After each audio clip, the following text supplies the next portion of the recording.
Hey, this is Evan Longoria of your San Francisco Giants, and you're listening to Torture Cast. You're listening to a podcast by and for fans of the three-time world champion, San Francisco Giants.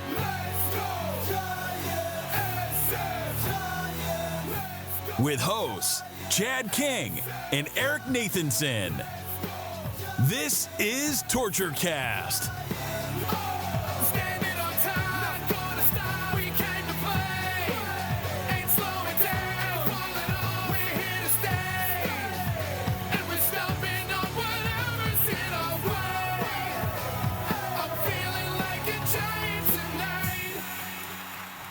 It's Monday, October 5th, 2020, and this is episode 210 of the Torture Cast, the podcast by and for fans of the San Francisco Giants. I'm your host, Chad King, and look, my Twitter handle is right here. You can see it. And joining me today is, my hand doesn't go into his screen, though, is Eric Nathanson. What's up, man? How you doing? There it is. I'm doing well. It's weird, because it's total reflection. So I'm pointing. So I'm like, Right, I'm pointing to my right, but to me, I'm seen at my left. And yeah, technology, you'd think at over the age of 40, we wouldn't be fascinated, but here we are. I'm doing well. I'm glad that we have baseball back today because it was weird not having any playoff baseball all weekend, but I kind of get it. They had to travel to the bubble and they had to compete with NFL and NBA. So I get it. But I mean, you're the one who's got exciting stuff. You get to go on an expedition, next week? Yeah, I boarded the vessel on Friday. Yeah, we had all sorts of cool stuff today. We had a live broadcast that I was featured on. It was like 45 minutes long, but if you just want to see little bits and pieces, go to nautiluslive.org or check out their Facebook page, Nautilus Live, and you'll see it there. It's for the Central Coast or Central California National Marine Sanctuaries. But we're not here to talk about that. We are going to talk about baseball. And even though we had the postmortem last week for the Giants season, they are out of it, of course, but Wild Card Series was actually pretty fun. I still have reservations about this year, but again, it's 2020. It's an experiment. They're just throwing the cards up in the air and letting us see, how they fall. The Wild Card Series, of course, featured 16 teams. Never happened before in baseball. I feel like an equal of the NBA and the NHL, and I don't like it. We had two teams that were under 500 that made the playoffs. Including the Astros and the Brewers, and the Astros are the subject of much of our chagrin that we'll get to later. But all the wild card series are over. But I did want to say that one day that we had 8 games, wow, that was pretty cool, actually. I did like that. That was a blast. I managed to sneak a nap in and still get parts of every single game at some point. See all the important parts because... Yeah. There was that was the day that the Yankees and Indians played that marathon with rain delays too. Mm-hmm. I kind of came out of my stupor of a nap and was like, wait, why is this game still going? It shouldn't be going this late here on the West Coast. It was fantastic. I loved it. I would love if we got it every year for the playoffs, but I don't think 16 teams is the answer. So there's got to be some other variation. Maybe they've talked about the number 1 seed gets a bye, and then the other, 3 series play. So maybe at 7 teams, it's a little different. But I loved having 8 games during the day. It's better than the 4 games in one day that we usually get in the division series. Mm-hmm. And ironically, we're going to get that at least 2 days in a row this week, Tuesday and Wednesday. Right. Yeah, because there's no off days in these division series. And it would have been more exciting if there was more exciting baseball. But, I mean, I don't know how much you saw certain teams that don't know how to hit the ball. But the Cincinnati Reds couldn't hit. The Chicago Cubs couldn't hit. Minnesota Twins couldn't hit. It was and it gets so amplified. And people are like, well, it just shows that they played weak schedules during the year. But yeah, it's a 3-game series. Anything can happen. And if you don't hit, you lose. And I think the story coming out was really that the AL and NL Central went 0-7 combined. Isn't that crazy? The NL Central had 4 teams. 4 teams, more than any other division, and they were 1, 2, 3, 4. 0 for 4. I mean, that's hard. That's hard to Hey, at least the Cardinals won a game. I mean, good for them. That's true. The Cardinals did win, and they won the first game, right? So you're like, oh man, they might knock the Padres out. But so some of the regulars moved on. Of course, the Dodgers, that was no surprise against the overmatched Brewers. That really wasn't much of a series.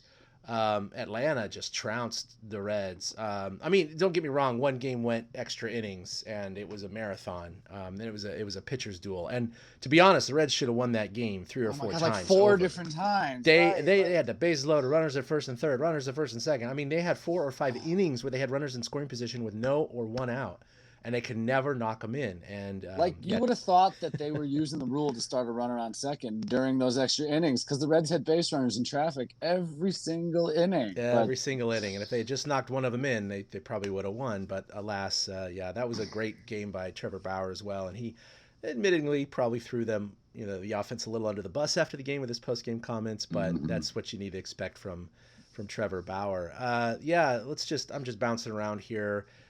From kind of, the upsets as well. Tampa Bay, that was as expected. They were the number 1 seed. Cleveland and New York, the 4-5, you can't really say that's an upset. Obviously, they're more evenly matched, generally speaking. And the Yankees did pull that one out. They just mashed. So unfortunately, the evil empire has moved on to the division series against the Rays. The Astros, just talked about them just a second ago, but look, the Brewers got in at 29-31, and the only reason they got in over the Giants was because of that stupid tiebreaker, which I get it. They all agreed to it, so it wasn't, new to them, to anyone. But the intra-divisional record was better, even though the Giants had better batting average, better run differential, better, stats across the board. Obviously played in a tougher division. Their strength of schedule was harder. I mean, every metric aside from a 1-game differential and intra-divisional gameplay records, was totally in the Giants' favor. And of course, that record is only reflective of the fact that the Central was a lot weaker by 17 games, mind you, than the West. That was a long way of saying I'm still bitter. Come on. Like, the Giants could have at least scored a run or few against the Dodgers. They would have put up a better showing than the Brewers did. I think they would have. All I can say. Yeah, I mean, they went 4-6 against the Dodgers, right? So they probably would have won 1 game, at least put up a showing. Who knows? The Astros were also 29-31, but yet they were the number 2 seed in the West because the West also stunk in the American League. And they got in. And, of course, in any other year, they would not have even sniffed the playoffs at being under 500. But they did. They moved on to play the Central Division winning Twins, and, I mean, they beat them. So, they've moved on. And unfortunately, I know Eric had picked the White Sox to go all the way. And the A's crushed those ideas. Of course, I thought it was a good series. That was one of the more competitive series. I thought it was back and forth. It was fairly evenly matched. And the A's ended up just getting the better of them on that last game. I think it was 6-4 or whatever. But the A's move on, and I was looking at picks today. So I put in my picks last night, which we'll talk about. But today I reviewed some of the experts' picks. And out of most of the series, the division series, the one that was most lopsided in my brief view of picks was the A's-Astros. Everyone was going with the A's. Everyone was A's. They're so much better. They're so much better. They won 7 out of 10 games. They have a better lineup. They have better pitching. The Houston won't be able to reload because they don't have any off days. They're using all these things. I myself had picked the Astros last night just because I hate them so much, so I know they're going to win. And sure enough, what's the score right now, Eric? 10-5 Astros it was or something like that? 10-5, yeah. Yeah, it's 10-5, and that's the final. It is now a final. So Houston has now gone up on the A's 1-0. And of course, it's a best of 5, so Houston only needs to win 2 out of the next 4. And of course, the team with a losing record has won 3 straight in the playoffs and has the best record thus far in the playoffs. Right? I mean, hey, look, Giants fans are very familiar with this as, getting in as a wild card in 2014 and running the table, but that's different than being under 500. So, and getting one of those artificial spots, I guess you can call it. But to be fair, if the Giants were doing this kind of crap, we'd be ecstatic. So, well, look, you're right. If the Brewers had, just to make an argument of under 500, if the Brewers had lost one more game, the Giants would have been in at 29-31. So you're absolutely right about that. And we would have been like, oh, the Giants are in. I can't believe they lost the first round. Oh, no, what are they going to do? But if they had moved on, we would have said, oh, my God, this is great. They stuck it to the Dodgers, and who knows what's going to happen. But the Astros have that cheating element attached to them, which just bugs everyone. Yeah, you had San Diego and St. Louis, which you mentioned just a second ago. I mean, what do you think about that series? That was a fun series to watch. So much fun. Oh my God. That one was a ball. It was so funny. I was at a casino at a sports book when Tatis homered to bring them within one, and then Machado homered to tie the game, and then Myers homered in the next or two innings later, and then Tatis homered again. And it was like, I have not seen a baseball team get that kind of reaction from people all season. It was just the Padres are fun. Everybody seemed to have fun with that, and the fact that it was the Cardinals. I mean, yeah, it's good that they knocked off the Cardinals, but it's just that was the most fun series of all of them. It was that surge that the Padres did. They hit 5 home runs after the 6th inning in that game. No playoff team had ever done that in history. So, oh wow! Right. I couldn't believe that it had never been done before. Just on the I didn't know that. Okay. First part of it. But the Padres made that series fun because the Cardinals are boring as F, and they got Paul Goldschmidt and I guess Matt Carpenter. I don't know. Everybody. I don't even know who's on the Cardinals anymore. Adam Wainwright. Yeah, I mean they have some of these older guys that have been there since they were playing the Giants in the playoffs in like 12 and 14. But yeah, I mean I don't mind the Padres making it. I think they're like the Giants' little cousin, and they're definitely up and coming. And you can kind of smell some. Not that the Giants hit 5 home runs after the 6th inning in their first playoff run, but there's a little bit of that air from kind of just their first time getting in the playoffs with this group of kids and some of these upstarts. So it'll be interesting to see what they do. I know at the back of my mind, and the Padres are fully capable of beating the Dodgers, don't get me wrong. They're offensively equipped to do so. And Clevinger, which they thought he was going to be out, apparently is going to pitch in the division series now. So we'll see how that goes. I'm suspect because, he's been hurt. So I don't know if he's going to perform well. But the Dodgers' nemesis in the playoffs has always been the St. Louis Cardinals. They just cannot beat the Cardinals. So there's a little part of me that was pulling for the Cards just because they're the Achilles heel for the Dodgers. But, it'll be an interesting NL West showdown. Yeah, I mean, that game, just to go back to it, Game 3 of the Wild Card Series, the Cardinals had a 4-0 lead in that game. And by no means is that insurmountable, of course. But they were 53-1 when having a lead of 4 runs or more.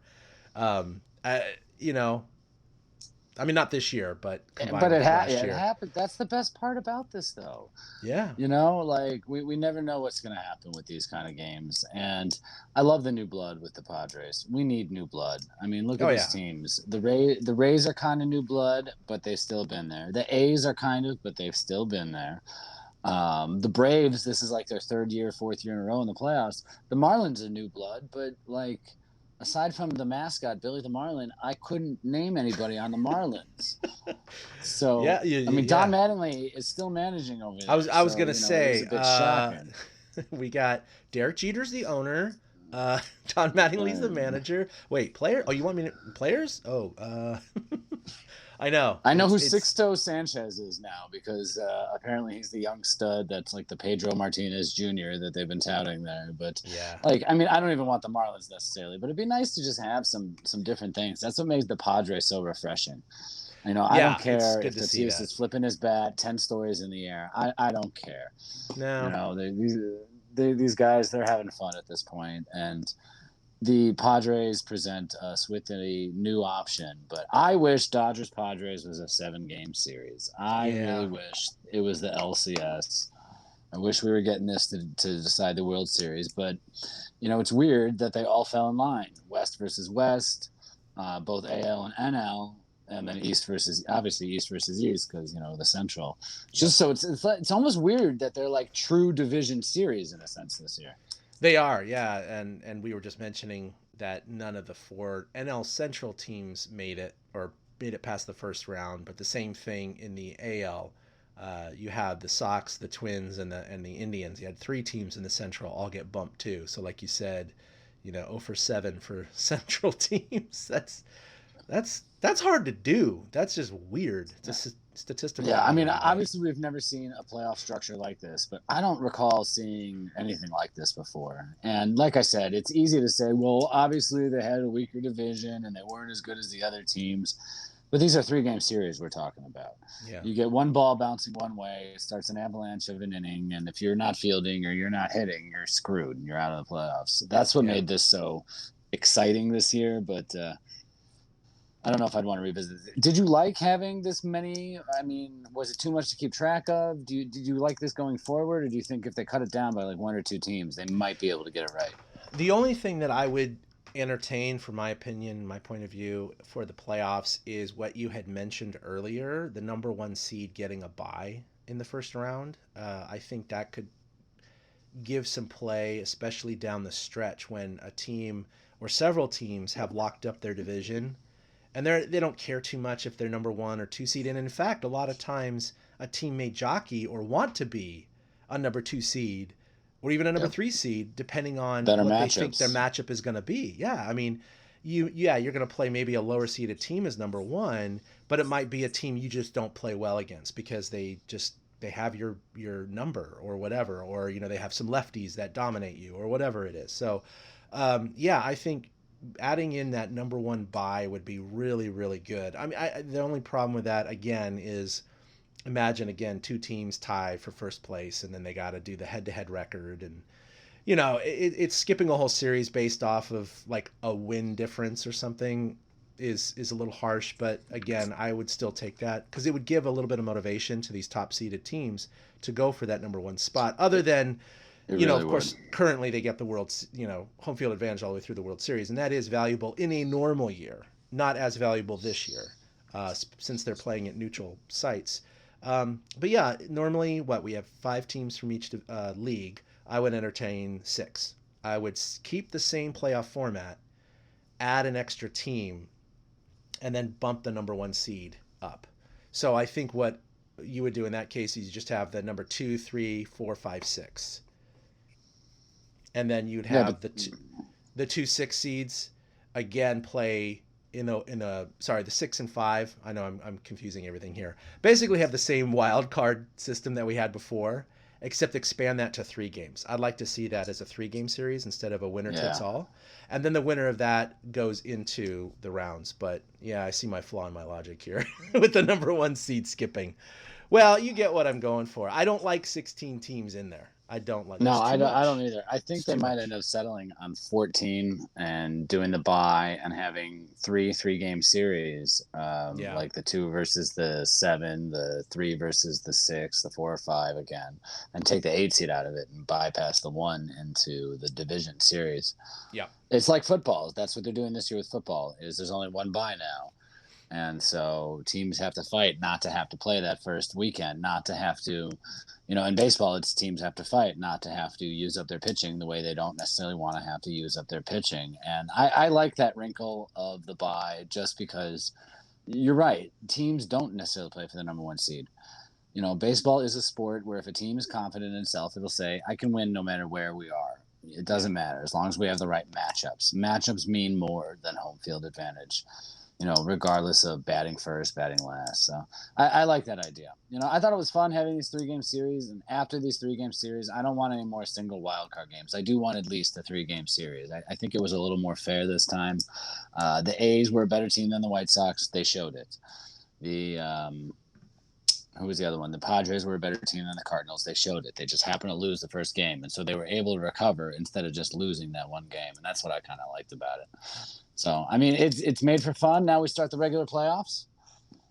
This is like any other year, except for the fact that the American League is playing in San Diego and LA, and the National League is playing in Arlington and Houston. And it was a little weird watching the A's wear home whites at Dodger Stadium today. I will agree. But it really didn't matter. Since it's 2020, it really didn't feel like it mattered at all. Yeah, these are things that would flip us out just, a year or 2 ago. And now we're just kind of used to it. We're like, all right, whatever. The alien ships are coming down too. Right. That last series that we didn't talk about yet, I admit I watched maybe 3 innings of it. Just my schedule never synced up with the Cubs and the Marlins. But I know that your significant other is a big Cubs fan. And so I know you were watching these games. I saw you active on Twitter during them. So, I mean, give me your impression and maybe a little bit of anecdotes of her frustration.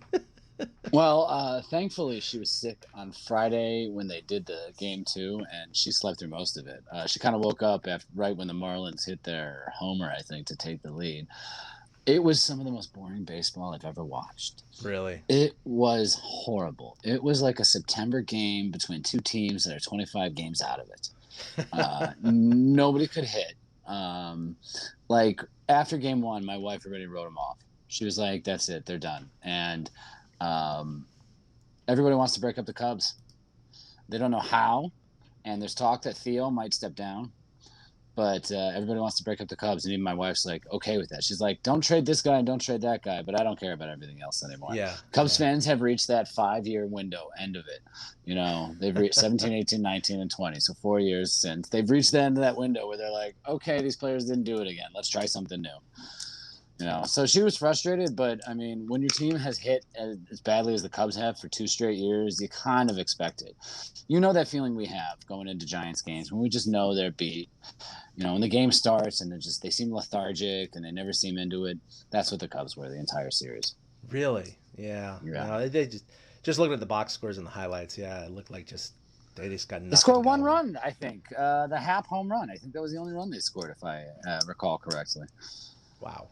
And I hate this, you know, the Marlins have never lost the playoff series. Well, I mean, this one doesn't really count. Let's settle down, everybody. Let's see if the Marlins can beat the Braves. Then we'll tout them as this uber amazing franchise. But it's true. They have never lost a playoff series. They've made the playoffs 3 times. They've never won their division. And they've won the World Series each of the previous 2 times they've made the playoffs. So as we joked before the season started, hey, Marlins Mariners World Series, half of it could come true. Hey, you know what? You're absolutely right about that. I didn't think about that. Oh man, no. that is kind of scary. So I was curious. Let's see. I'm gonna bring something up here. I'm bringing up the brackets here on the screen. So I figured since we have this up, we might as well just jump to our predictions before we talk a little bit of Giants right now. But I've got my picks and you've got yours. So let's go ahead and start with. Oh yeah, first of all, let me go back to our notes here, which you guys can see, and kind of review our picks. And last week, it looks like, as I try to get this, it's just gonna jump all over the place. All right, I myself just barely finished above 500 at 5-3. So, and you were 4-4. Of course, missing. How the hell? Oh my God! I totally thought I got the Minnesota and Houston one. I thought I went 0-4 in the AL. I swear to you, my rooting interest went 0-4. So that must have been why I thought that. Willie, I didn't get his. He didn't supply his American League picks when we talked last week, except for Toronto. I remember that. I'd written it down. But as far as the National League, we all had the exact same picks. That was just weird. And all of us were 2-2. We missed on Chicago and Cincinnati. The American League, I hit 3 out of 4. You got 2 out of 4. Willie missed Toronto, but so overall, we're not experts. But it's a 3-game series. What are you gonna do, right? Yep. All right. So let's talk about this week or the division series. Let's just start up in the upper corner here. We got Tampa Bay and New York. Now this is where it gets interesting because Tampa Bay. We always call them the upstart, but of course, they made the playoffs when Evan Longoria was there. They've made it all the way to the World Series before, so it's not like they've never been there before. But they really took care of Toronto like nobody's business. They were dominated, really, the American League East this year. So for that reason, even though the Yankees sometimes seem to pull it out, they haven't been to the World Series since 2009. And they keep making a point about it. And they've made the playoffs so many times. So I'm going to continue with that trend, and I do think that Tampa Bay is actually going to take care of the Yankees. What about you? I'm on the other side. As much as it pains me to say it, I think the Yankees will beat Tampa. I think this is the first chance the Yankees have had all season to have their entire lineup together. And when you just constantly have mashers like Stanton and Judge and Voit coming one after another, as long as your pitching is half decent, you should be okay. And I feel like the Yankees, this is the time that they're coming together and gelling as a team. They just seem like they're in that zone of that team that's ready. I want to pick Tampa. Pitching is a huge reason why I want to pick Tampa. Uh-huh. But There's something to be said for the Yankees being there before. I guess, you know what, I'm putting too much weight in that. I just think the Yankees are more talented. So I'll take the Yankees, but I think it goes the distance. So a full 5 games for them. Yeah. All right. Yeah, I didn't mention how many games. I wouldn't Yeah, be no, surprised if we Tampa didn't Bay pick took that 5. stuff, but Yeah. So back to the Astros. I had already mentioned this before, but just because they have usurped the Yankees as my evil empire of the American League, so as well a lot of people, and to think that I was rooting for these guys back in 2017, I really was. I Sports Illustrated made that big deal out of it when they predicted it 3 years earlier on the cover, all that stuff. They were the up and coming. They were like, oh, look at all these homegrown talent, and to just find out they just cheated and they cheated and they cheated. So that's it. I mean, forever and ever and ever until the whole regime changes, right? I mean, from owner down to the 25th, 26th man on the roster is when I'll finally maybe move on with, okay, they are now absolved of their sins because no one's left that participated. But for right now, I just cannot stand the Astros. I can't believe they got in under 500. And just for that reason, I had picked them. I did this last night. I picked them over the A's. And the only reason is because that, but also the A's, even though they finally won their first playoff series since 2006, I mean, they just were failure after failure after failure. I don't think this is going to start an excellent run for them. And sure enough, Houston goes out and wallops them today 10-5. So now they got a distinct advantage of pulling out this series. yeah, when I mentioned teams that have been there before, the Astros fall right into that category. And, the 29-31 doesn't matter at this point. The only thing that matters to them, Correa's got this chip on his shoulder. He's spouting off. And to be fair, he backed it up. He hit 2 homers today. Springer was at least 4 for 4 in the 6th inning. I don't know if he continued to hit the ball. I did pick the A's ahead of the series. I have to stand by that, even though my eyes kind of told me something different today. I don't think the A's can slug with the Astros in the long run. I think a 10-5 final kind of proves that. The Astros put together hits when they needed them. They had some 2-out thunder today. They just looked like a complete baseball team. And I hate saying that because they are the villain. And I will root against them. I rooted for them literally last year in the World Series. So I'll still root against them, though. I boo every time they come on the screen. So I picked the A's, and I'm standing by my pick of the A's because I just want new blood. I want A's. Yeah. I want Padres. Screw the Marlins. But I want some new blood. We've had the Yankees and the Dodgers and the Astros and the Cardinals year after year after year. That's what made the Nationals so refreshing last year. I know. Was these were not, Juan Soto was not an October stalwart. He was just the new kid, So we don't have those stories. So that I guess that's why I picked the A's, But my eyes tell me Houston's better, and I would not be shocked. So I've got Yankees, A's for my ALCS, and you've got the complete opposite. Rays and Astros. Yeah. And for that matter, if the Twins had made it, I actually probably would have gone with the A's. Again, it's just that factor of the Astros. Just I know it's 2020. That's all I'm going to say. It's 2020, so the crappiest picks have got to make it. So, and this is foreshadowing. So in the National League, you know what? I mean, the Dodgers, they just keep making the World Series. Thank God they haven't been winning it, but they were the best team in the majors again this year. They dispatched the Brewers with ease and no mercy.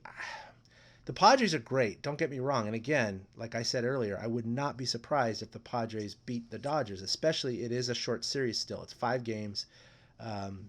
Padres are fully capable of doing it. But the way and Brewers weren't good hitters, I get it. But the Dodgers pitching just really looks good right now. Kershaw was... we all know about his playoff struggles, and he went out there and threw 8 shutout innings, and he looked like vintage Kershaw in the regular season. And, the monkey's not off his back by any stretch, but if he's found something in the playoffs that he can rely on, you got to give the distinct advantage to the Dodgers. So until they show those chinks in the armor again in the playoffs, I got to go with the Dodgers. Yeah. 2020 sucks. I don't have anything to add because I echo every one of your thoughts there. The Padres absolutely could do it, but the Dodgers still, I mean, it's hard to beat Buehler, Kershaw, and May. And one of them you're going to have to beat twice. I think it's Buehler. I think Buehler's starting game 1. So you might have to beat him twice if he comes back on short rest because there's no days off. But I think that's what makes it really difficult. And chances are Dodgers are going to win 2 out of those 3 games at least. Yeah. So I'm with you there. I think the Dodgers are going to do it. It's funny because you shift to the other series and Atlanta suddenly becomes the playoff savvy team. I mean, they've been in the playoffs for each of the last 3 years, I want to say now. Mm-hmm. And they're playing this a true upstart team in the Marlins. You know, when we were making jokes about the Marlins and COVID, we did not think they'd be in the playoffs. But I think in the long run, I think the Marlins are going to get waxed by the Braves. I just think Atlanta is just going to beat the crap out of them. They're just way better of a team. They're better. I get that the Marlins have some pitching and timely hitting. But, you know, I want to say it only gets you so far, but we're Giants fans, and we've seen it win you a World Series. So, you know, good pitching and timely hitting might come through for the Marlins, but I can't do anything but pick the Braves in the other series. Yeah. No, me too. I'm going with the Braves. And, you know, I know there's a lot of Marlins fans out there. Well, maybe there's not a lot of Marlins fans. There are some Marlins fans out there who also can't say more than 3 players on their roster, I imagine. But I know they keep making this big deal of the fact that, you know, this is only their 3rd time in the playoffs. The previous 2 times they won the World Series, and now they've won their first series here. So they are 7-0 in their history of playoff series. They have not lost a playoff series, but they've also never won their division. So the previous 2, of course, were via the wild card. So it's interesting because, you know, the Giants had a very similar run because they excluded the wild card from this. So I'm going to exclude the wild card from the Giants, but they won 9 consecutive series, excluding the wild card. So the Giants know they've been there. Of course, they did it over a 3-year period as opposed to 23-year period. So it's a little with not a single player on those rosters from back then they're now, right? Completely removed, while the Giants was obviously had some continuity. So, you know, but again, that doesn't mean anything to me. Like you said, they're a light hitting, weak hitting team. There's none of the magic from their 2003 and 1997 years. So Josh Beckett is not walking through that door. Yeah. Edgar Renteria, where are you? Yeah. Right. So, see, he brought that magic to the Giants in 2010. I don't see that happening. I think the Braves are too good in all facets. So, yeah, I'm going to take the Braves too. So, well, on the Marlins real quick. Yeah. Check out the franchises that they've beaten in the playoffs. The Giants, the Braves, the Indians, the Giants. Yeah. The Cubs. Both times, I know. And the Yankees and the Cubs again. Every one of those franchises is at least 117 years old. So this Marlins team that's never won their division is beating teams that have been around since Charlton Heston was born. I mean, it's just it's just amazing. Like that they didn't like run into like the Nationals somewhere along the way, or that they didn't run into, you know what I mean, some other expansion. I can't think of any other expansion teams right now in the National League. The Padres along the way or something like that. That every single team that they've beaten has this storied history. And here are the Marlins, which are like, whatever. So, I mean, it wouldn't be shocking, but it's just always fascinated me looking at those franchises that they beat, because every one of them is a tentpole franchise. Giants, Cubs, Indians, Yankees. Yeah, it's true. So they do have that on their side. But again, that's just from a historical standpoint. There's very little connection other than paper, right, than to this team. So, all right, so who you got in the World Series? Yeah, so the reason we're going to go ahead and get our World Series participants pick is because I'm going out to sea on Friday, and I'm going to be gone for a week. So the Division Series won't be over by then, but by the time I get back, the Championship Series will be wrapping up, if not wrapped up. So we're going to go ahead and move on with that next pick. So we have, I have Tampa Bay and Houston in the ALCS. Now this is where it gets interesting, right? Because one of us could be Ofer, and it doesn't matter what we pick, right? Because we're also opposites, so that would be really interesting. Or we could be 1-1. But anyway, so Tampa Bay and Houston, and I told you about foreshadowing earlier. It's 2020. Oh my God. I know. I know this is crazy, Eric, and it's stupid. Man. I am going with a rematch of the World Series in 2017. Wow. I know. Ty, who was on the show, he just tweeted me earlier today. He said, he's like, but doesn't the whole world want to see the Dodgers beat the Astros in the World Series for that revenge? No. I want to see the A's against the Rays. That's what I want to see, right?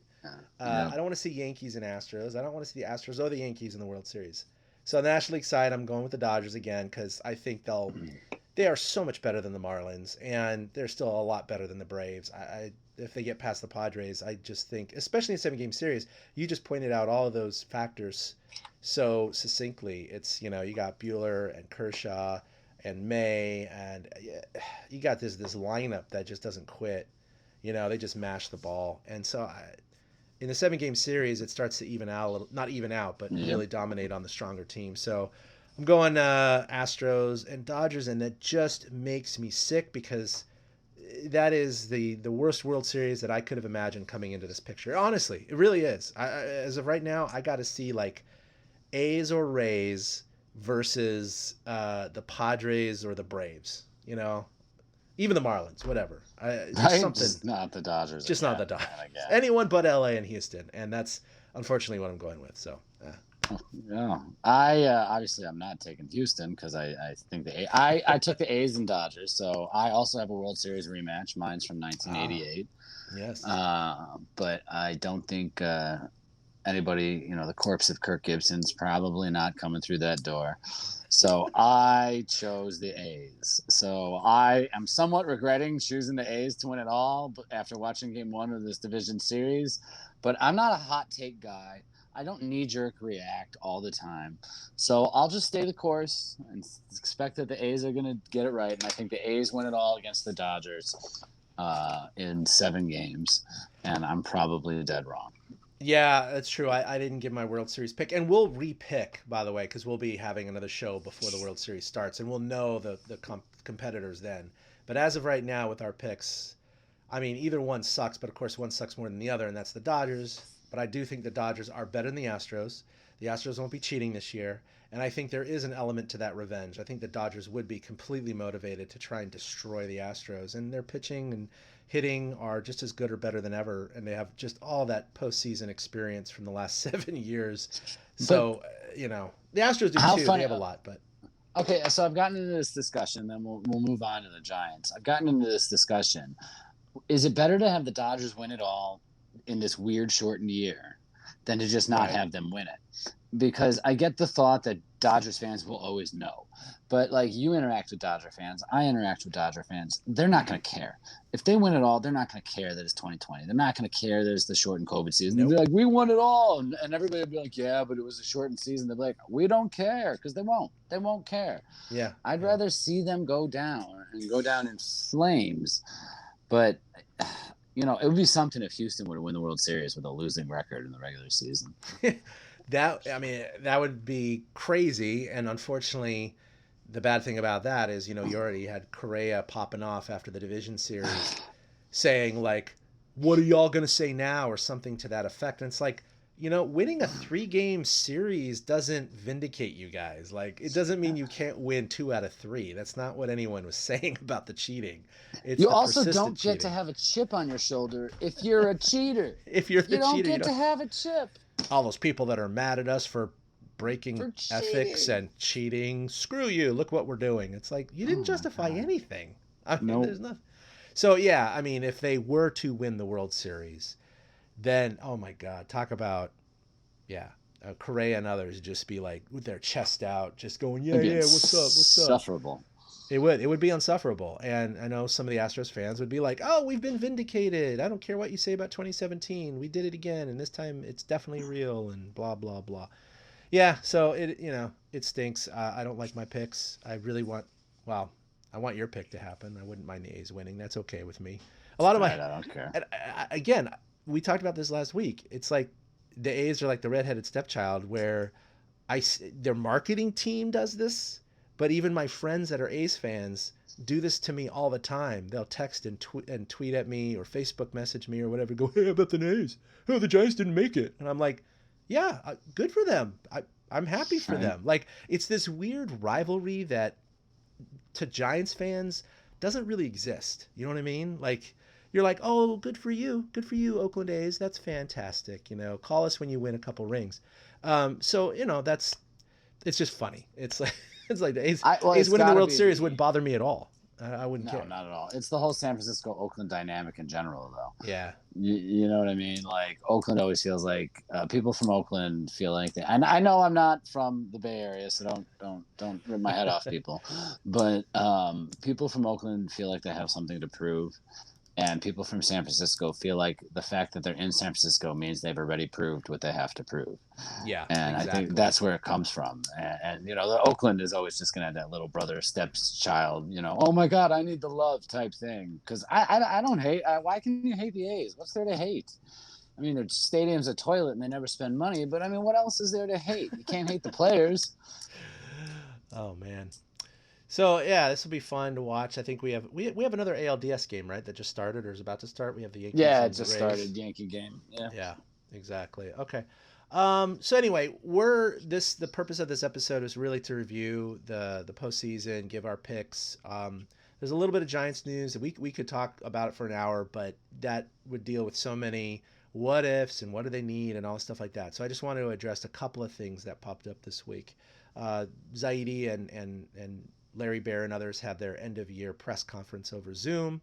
And, you know, there's just a couple of select quotes, and Eric and I can talk about this. But Zaidi sees the Giants 2020 season as a sign of progress. I mean, yes, I would concur. We talked about it last week that even though they missed the playoffs by literally the skin of their teeth, 1 run, 1 win, 1 bounce, it still was better than the last couple of years, which is a really good sign.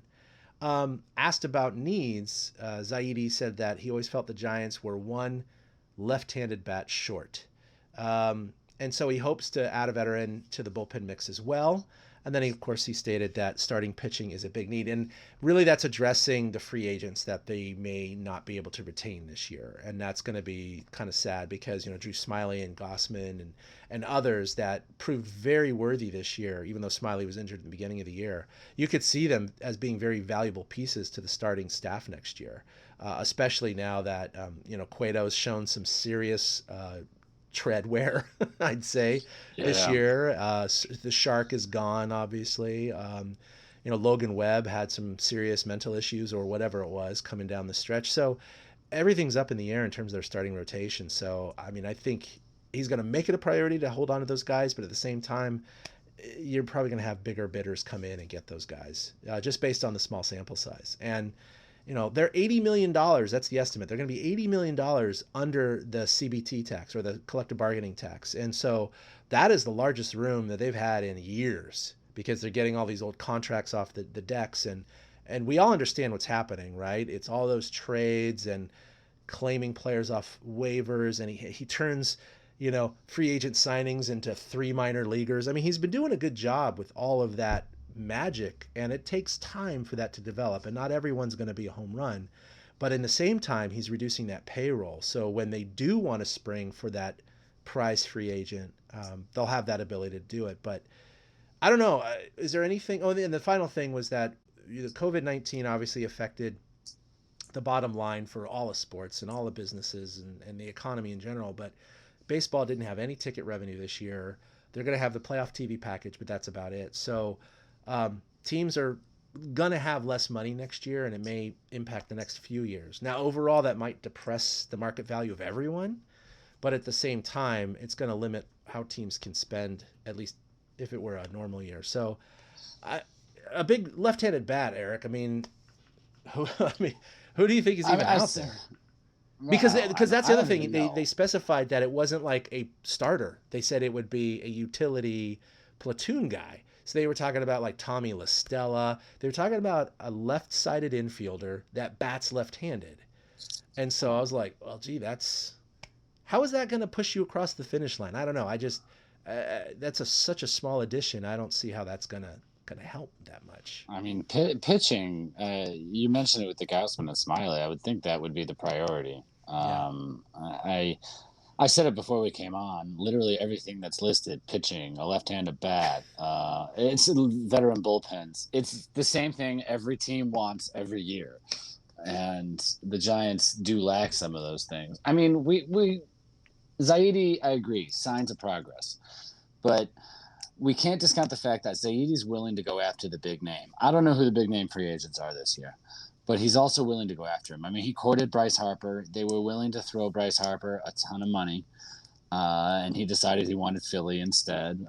Joke's on him, I guess. But Zaidi's not afraid to go after the big guys, so I think that he'll stay active while doing his under-the-radar moves. And the fact that they have $80 million, the Giants strike me as the type of team that might say, okay, we have $80 million, but since we only made this much last year, let's pretend it's only $60 million. Yeah. And we'll utilize that money down the road if we make it back up next year. Meanwhile, they never really make it back up and probably never utilize it. But with the contracts coming off the books over the next couple of years, that will help too with the spending. So, I mean, Farhan, I did listen to or read some of the quotes from him from that Zoom call, and it just – standard stuff. I trust him at this point. So, whatever he decides the direction to go, I feel like the Giants, they're not like on the doorstep of greatness or anything like that, but you can definitely see the seeds of progress being sown underneath. Like you said, the deals to get guys like Yastrzemski, Solano, even just to get Smiley and Gausman during this offseason. And Gausman loved the experience of being a Giant. He sounds like he wants to come back. Some of these guys may decide to come back for less of a price, which then tells other free agents, hey, this is a place I might want to play again. Mm-hmm. And so, that is really what needs. The Giants just need to become attractive again. I think that's the biggest deal. And Zaidi's kind of positioned to do that. And it's a little more difficult to do for the Giants than the Dodgers because the Giants don't just have an open checkbook. They're close to an open checkbook, but they don't have the full open checkbook. You can't sell, I know taxes are a big reason people don't want to come to California. And it's like, it's one thing to be like, yeah, we got the Golden Gate Bridge and da-da-da. But in LA, you can be like, you'll be a star, man. You'll make it up in endorsements here, here, here, and here. And you can't say that to a player coming to the Giants. So Farhan's got to show that he can work his magic without the allure of the bright lights of the big, big, big city. So I don't know. I saw signs of progress. I like what Zaidi had to say afterwards, and Giants are headed in the right direction. So, as you said, we'll go over in the offseason different areas that need a look and need some help and who some of the players that are out there are, because I don't have the foggiest idea. I'm lucky that I know what day of the week it is right now. I mean, 2020 has been the longest decade we've ever lived through. It really has been the longest decade of a year. And he also talked about the closers, but he wasn't as definitive about it. He said, we still might have a closer, kind of by committee. But, I mean, again, I know next year won't be as many playoff spots most likely, but this year, if they had even a reasonable closer, they would have been in the playoffs. And, that's how close they were. So they also lose Tony. Well, I shouldn't say they lose. Tony Watson is a free agent as well. So he's a valuable part of that pen. So, they have a lot of things to address. And we'll definitely talk about those most of the time after the postseason is over. All right, so we're getting close to ending here, but I did want to go ahead and play a little video.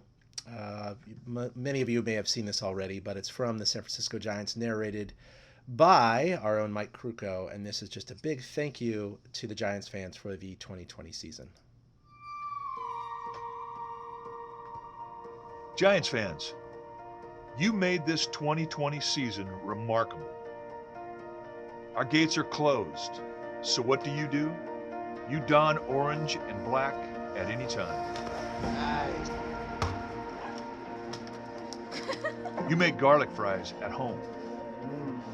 You continued the tradition of sharing the great story of Giants baseball. Let's go Giants! Go Giants! We're gonna beat this together.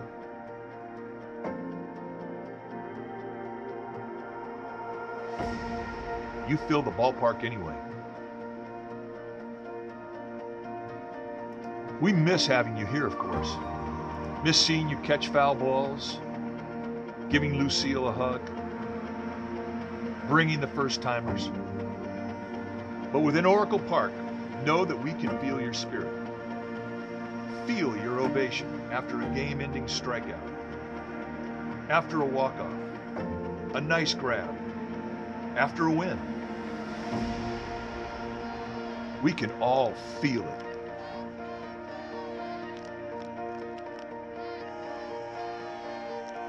You are with us.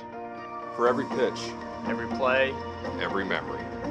Way back there, still going, and goodbye! Donnie Barrels stays hot. And he strips, he makes the catch! A grand slam. Number 300, out of here!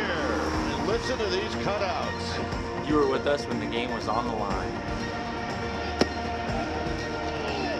You were with us when we celebrated.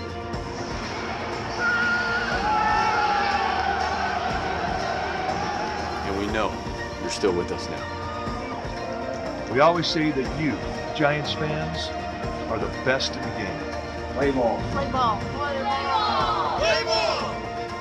This season you rose to new heights, and despite those closed gates, you showed up.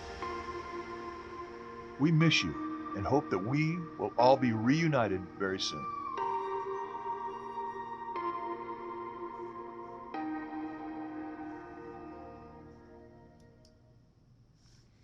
So yeah, that was a nice little video, a little kind of a snapshot, a yearbook review, I guess.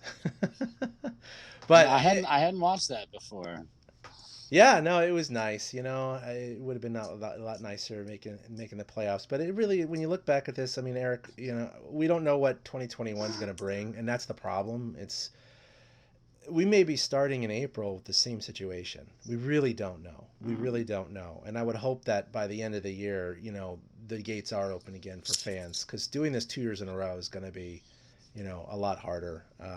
You know, as far as sports and theater and entertainment and just everything that's part of our lives, you know, thinking of losing that much for a year and a half or 2 years is just going to be insane. But, you know, the realities are out there, and I'm not going to get into specifics. Everybody knows about COVID, but, you know, there's a really good chance that, you know, we're not going to have enough protection for the larger community for well into 2021. So that may play into what Major League Baseball will do, or it may just vary by locale. And of course, as we all know, San Francisco is very strict and, you know, science-based, and they're going to err on the side of caution. So I wouldn't be surprised if next year you see, you know, the Rangers and Astros opening up their ballpark to 50% capacity and the Giants are still at 0. But I just have to say that it was a really weird year, but I felt honored that, you know, was able to cover 4 games this year in this pandemic. It was a very unique opportunity, very strange way to watch a baseball game, but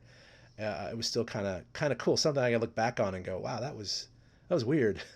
Yeah. You know? I'm legit jealous that you got to do that, because you are one of the few hundred people who got to do that this year. Yeah. It was really unique, and I really want to thank the Giants for still, you know, giving us tiny little podcast, you know, sliver of that experience to bring it, you know, back to you guys. So, and in fact, I have some video I wanted to put together. I just haven't gotten to it yet because my work has been so crazy. I did a kind of vlog style video. I have to edit it, of like arriving at the park, walking to the park, getting the pass, walking through security, walking up the ramp, check, you know, all that stuff. So I'm going to put that together, probably just like a 2-minute, 3-minute thing. So look for that.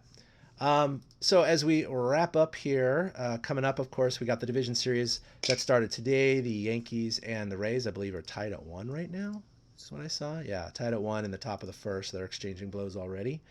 The ALCS, the NLDS starts tomorrow. Like you said at the top of the show, all series, these series both play 5 consecutive games if needed, of course. No off days because there's no travel. They just switch uniforms and probably not dugouts, but switch. Probably not. No. Yeah, probably not because of COVID reasons, and you know, keep to your own dugouts for the whole series.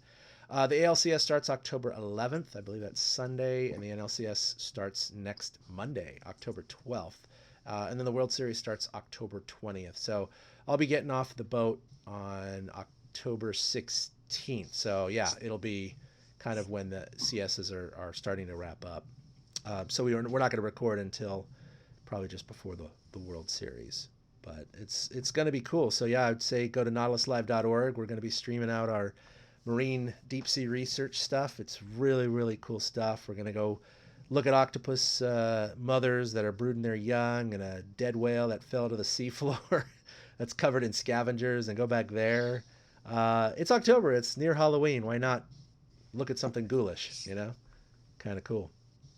Yeah, I was telling my stepdaughter about the stuff you guys were doing, and she's like, "That's so fascinating. That's so exciting." Because it all just started from when are you recording tomorrow? Oh well, we're going later because Chad's got this thing that he's basically promoting and telling people what they're going to do, and get people excited about it again. And I showed her all sorts of videos from your past stuff. Oh, cool! It was really cool to see. Yeah, it was cool to see. So she was fascinated. She's like, "Oh, once upon a time, I wanted to be a marine biologist." She's only 23. I'm like, "You still can." 23. Yeah. Oh my God. Totally. Right. Oh, yeah. That's what I was telling her. But it's fascinating, and I wish you well in your journey. I hope that the seas are calm for you. Oh. Yeah, that's the problem, is that the long range forecast has some really, really large swells coming in from Alaska on about Saturday. We start our cruise into Sunday. And I get picked up Friday morning in Monterey. We don't even start diving until like Saturday after midnight. So we might get a day of diving in before the big swell hits, and it's probably going to wipe out 3 days of our cruise if the models hold. I'm just like crying. No matter how many successes we've had with this outfit, we've had so many problems with technology and weather. We've had so many dives taken from us. So it is what it is. That's what happens when you go out to sea. You can't control Mother Nature, and you just deal with it. But we'll get some stuff done, just maybe not as much as we thought. And so originally I was going to lead the cruise from shore, but they invited me out because they're very restricted with COVID. They have skeleton crews, so I'm the only one of our science team going because I'm chief scientist. But I'm starting to rethink that and going, maybe I should stay home. So I'm not rocking and rolling for 3 straight days. I mean, do you have to wear a mask and all that during the trip, or are you guys? Yeah, so I'm quarantining right now, 14-day quarantine with my family. Not that we went anywhere anyway, except the store. So we're doing curbside. I had to take a COVID test. I did that, self-administered, by the way. That was fun. I wish I could have done that one. I know, right? Which was negative, of course. And yeah, when I get on board, it's every day. I have to answer a questionnaire, temperature, PPE, masks, everything. Yeah, it's a bubble. It's good though. It's great because everybody has been. This is going to be the 4th cruise. They're already at sea right now, and it's been almost 2 months, and there's been no COVID. So the bubble's good. Working. Yeah. NBA's working too, right? And that would be a much harder thing to deal with, but it's working better than the White House. Whoa, White House has more than a lot of countries. Anyway, we'll move on from that. All right, well, leave that bomb over there for now. Leave that bomb over there. Yeah, trying to get too political here. That'll do it for episode 210 of the TortureCast. You can follow us collectively at TortureCast or individually at ChadK21 for myself or at 2OutHits for Eric. Of course, if you're watching the video, you see those handles right now. We're streaming this on Facebook Live. It'll be up on Facebook. I'll try and download it and put it on YouTube as well. You can like us on Facebook. Please do that. It'll be embedded in our website as well as our podcast on torturecast.com. Willie couldn't make it, so you can reach him at Willie Dills. He had a lot of streaming today. That's about it, Eric. Did I miss anything? No, not at all. All right, cool. Yeah. Well, this is fun. This is the playoffs. No Giants, so at least this sans heart stress for me. Go Padres. That's where I'm at. Enjoy go it. Padres, go A's. Yeah. Those are my Go Padres, go A's. I agree with you, man. Go Padres, go A's, go Rays, and go... I don't care about Braves and Marlins. Anyway. No, all right, that'll do it for episode 210. We'll see you probably in about a week and a half-ish to 2 weeks for episode 211. Until then, please stay safe. Please wash your hands, wear a mask, socially distance, do your part. You can still live life with those restrictions. Anyway, we'll see you next time. A-boom. A big thank you to everybody for listening to the TortureCast, the podcast by and for fans of the San Francisco Giants. Follow us on Twitter at TortureCast. You can also like us on Facebook or check out our blog at torturecast.com. I also want to say thank you to Ashcon and Bailey for letting us use their song Feeling Like a Giant for our intro. For Ben Lee and Chad King, my name is Willie Dills saying, we'll see you next time.